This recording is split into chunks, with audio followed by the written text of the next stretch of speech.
Hello, good morning. Welcome to LTC Heroes Live by Experience Care. My name is Peter Murphy-Lewis. I'm your host. I'm excited because I'm on day 2 at Leading Age Nebraska 2023 in Kearney, and I'm talking to Jean Hartnett.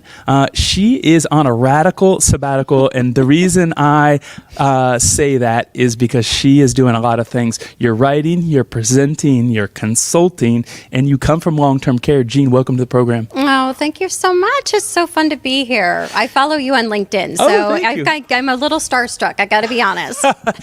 if when my team hears that, they're going to laugh because I'm about as goofy and as simple as it gets. That's great. That's great. Jean, I know that you're here wearing many different hats, but one of the hats you're wearing is speaker. Tell me what you're speaking about. Yes. So this morning I held a small breakout session called Reimagining the Customer and Employee Relationship Through a Trauma-Informed Lens. So I was talking about that, helping administrators understand employees and... Am I the only person at this convention who doesn't know what trauma-informed... No, what was it again? Trauma-informed care. What is trauma-informed care? Oh, I'm so glad you asked because I'm really trying to get the word out. So trauma-informed care is a way to approach both our employees and our residents that live in our long-term care and assisted living communities with a compassionate approach.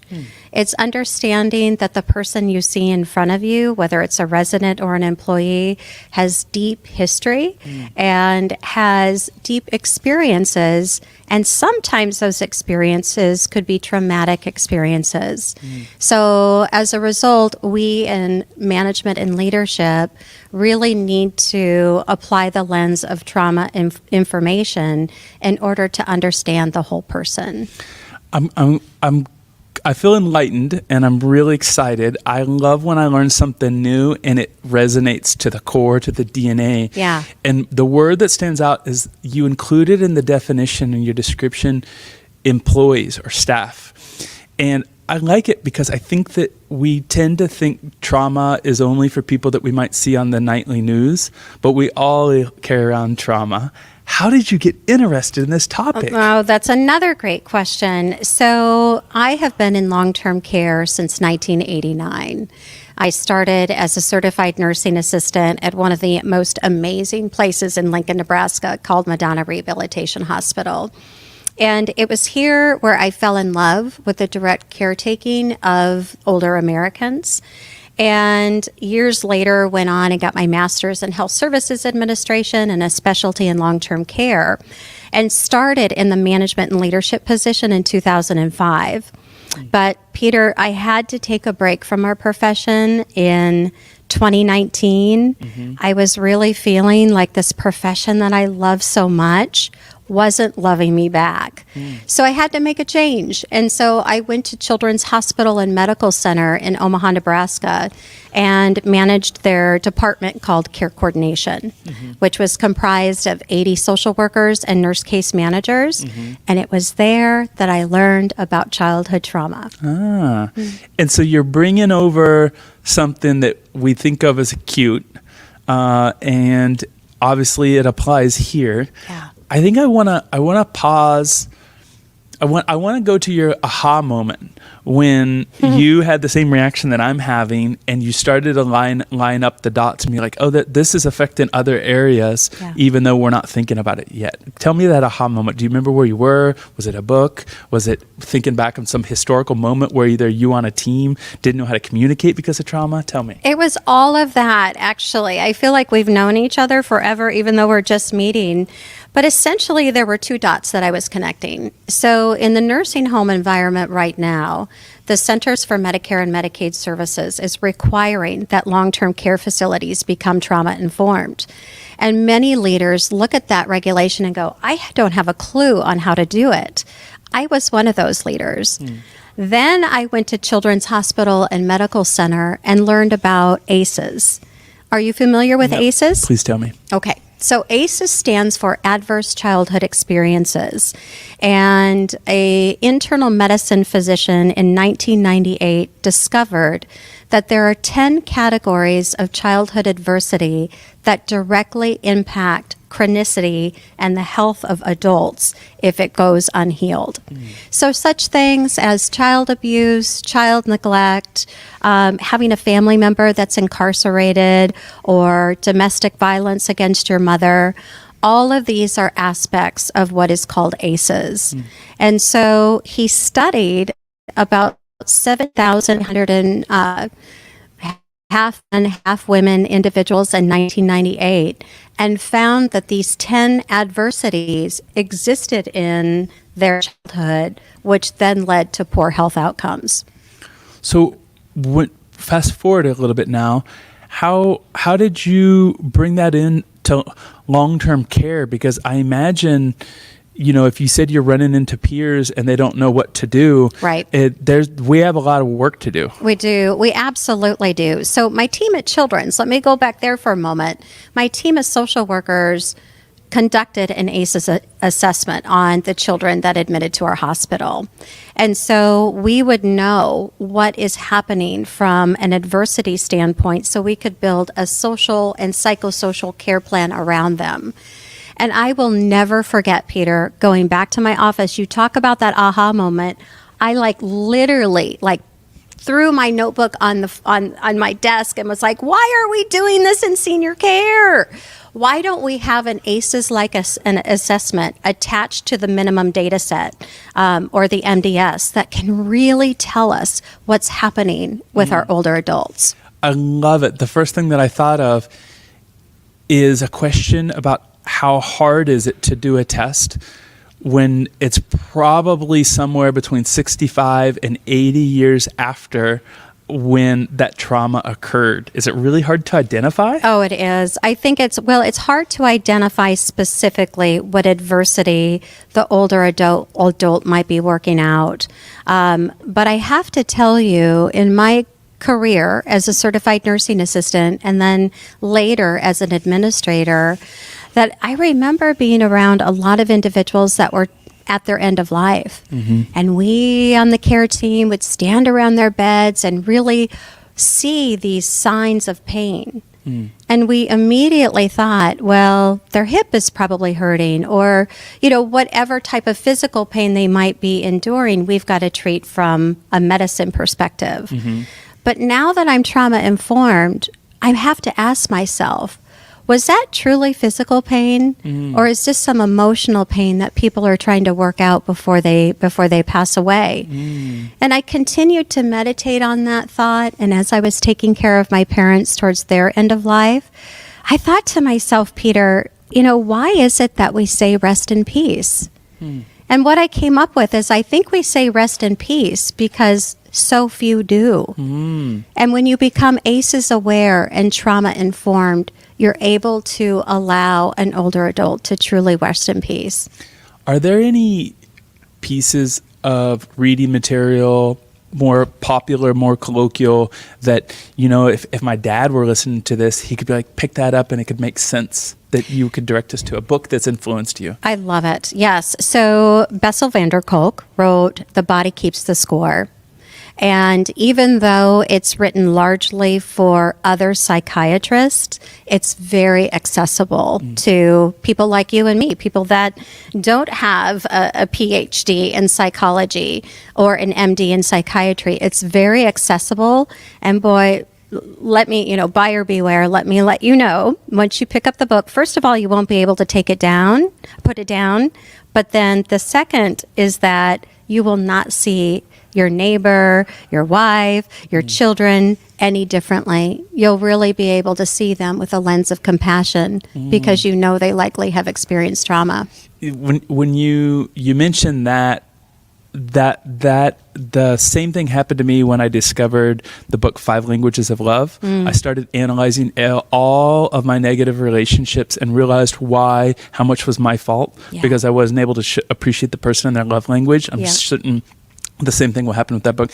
So I have to admit, and this is embarrassing, I probably shouldn't say this on a podcast, I downloaded the book a week or two ago on my Kindle and I haven't opened it. So I feel like Freud would tell me I'm avoiding it, but you brought it up. So maybe I should tackle it. I think you should. I got it a week or two ago. Are you kidding me? Yeah. Well, like I said, I'll give you my cell phone number so we can text each other back and forth just with your own epiphanies, because I know it's going to happen for you. I feel like in Utopia, we would do the ACEs. Is that how you said? Mm-hmm. Also with teammates, I'm guessing there's no way by law we could get away with doing that, right? But it would make our relationships better, our work environment better. I totally agree with you. And I actually, in my presentation this morning, said we need to start with our direct care workers first and help them become trauma informed before we move on to the older adults we serve. And the reason for that, you'll learn in the book, and other ways you'll learn, is that an unregulated individual cannot regulate another individual. So because of your trauma, if your stress response system is always activated, you're kind of on high alert all of the time. I think a lot of our direct care workers come to their positions on high alert all of the time because they have very complex lives. So if we help them understand what the trauma that they've internalized looks like and help them on a path to healing, then we've got individuals in our communities that are regulated that then can help our older Americans. In your work, have you had any administrators, director of nurses, even executives come up to you and say, hey, we started doing this and this happened, or this change happened, or even just the contentment or retainment of teams? Anything positive for the people who've already started down this journey successfully? Yes, I did just talk to Tanya Richards, who's here from Tabitha Health Centers, and she talked about that they've already implemented one of the recommendations I presented today, which is to really take a case management approach to your employees, meaning helping them manage their lives outside of your assisted living community once they're in their own homes and their own communities. So could employee health in assisted livings screen for social determinants of health, screen for depression, all of those types of things? And Tanya said they're well on their way to doing that. Feel free to tell me, Peter, I want to pass on this question, but Okay. I feel like you're a very high emotional IQ that you'll be able to field it in any way you want. What have you learned about yourself when you took a step away from post-acute care? What you learned about yourself when you're coming back into it? That is a really great answer. I can tell you that I'm going to be 53 tomorrow. Gosh darn it. And within these 53 years, I have probably lived over 30 to 35 of them in a stress response activation, meaning I was not integrating the trauma that occurred in my life. I could feel it in my body, but the brain, it's wired to do this, keeps those realities from us.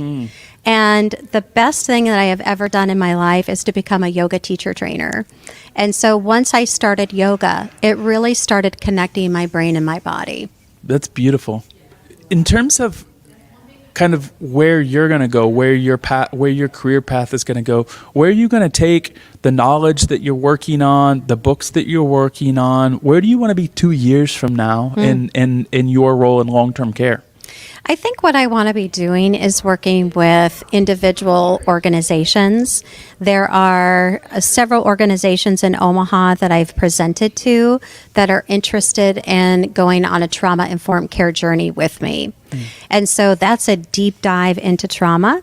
It's not one of those types of programs that's flavor of the moment. It does take a lot of leadership and ownership and financial stewardship in order to make it happen.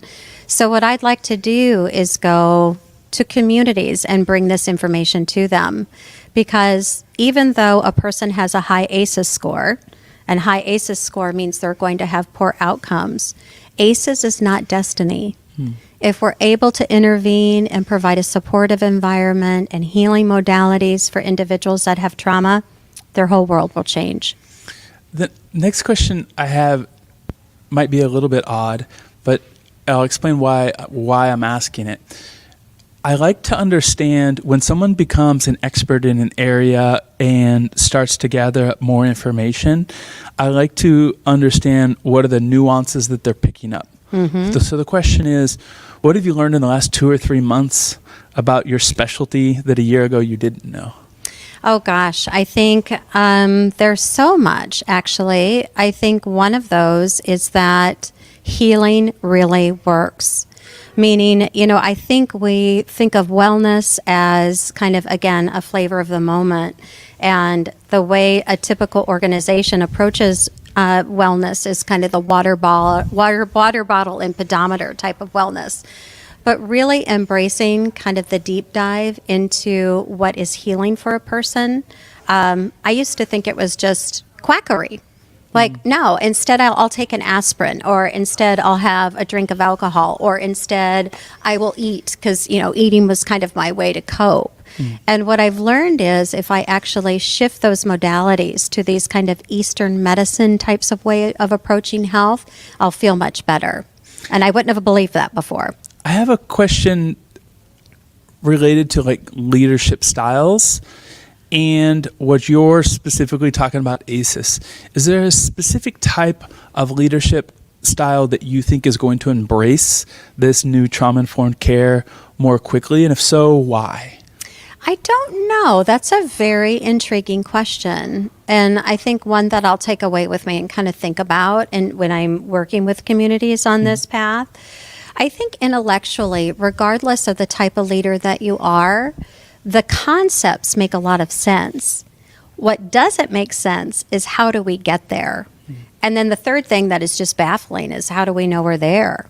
And so I don't know that there's a specific type of leader that says, yes, I'm on board, or no, that sounds like quackery. But I really like that approach, and I'll have to think about it as I'm working with these leaders. Jean, as we start to wrap up, I want to ask you, I feel like this is like your innovative second wave in long-term care. This is Jean 2.0 in long-term care. Who are some of the individuals in leading age that you missed when you took a step over into acute in 2018, 2019 that you're really excited to run into here at the Convention on Leading Age Nebraska? Oh, what a great question. I can tell you that when I was giving my presentation today, there were a lot of people that I knew in that room, and there were a lot of people that I didn't know in that room. But there were 2 people in particular that I told afterwards, I'm so glad you were here. And that was Tanya Richards, who works for Tabitha, and Christine Schoenig-Dykman, who works for Bridge to Better Living. So those are 2 individuals that I have known throughout my career. I really admire them. And having them in the room, even though I didn't say be my cheerleader, I knew that they were.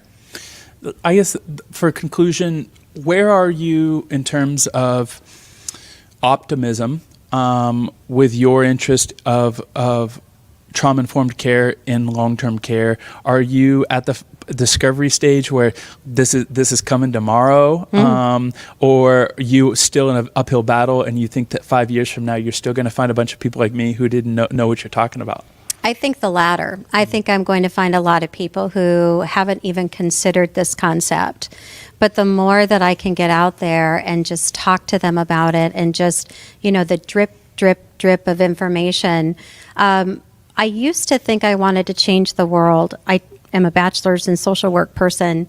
So I went macro level with my social work because I just wanted to do public policy in DC and change systems. And now I'm going absolutely in the reverse and saying to myself, if I can just impress upon one person and change their lives and get them on a road to healing and recovery, I'll be happy as a clam. I love it, Jean. When I was doing I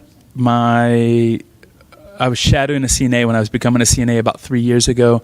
I asked kind of my supervisor, he was an amazing CNA, Robert, and I said, how do you stay positive? How do you stay optimistic with the staffing shortage you got going on, with agency, with COVID and isolation? He says, I can only eat an elephant one bite at a time. Now hurry up and follow me.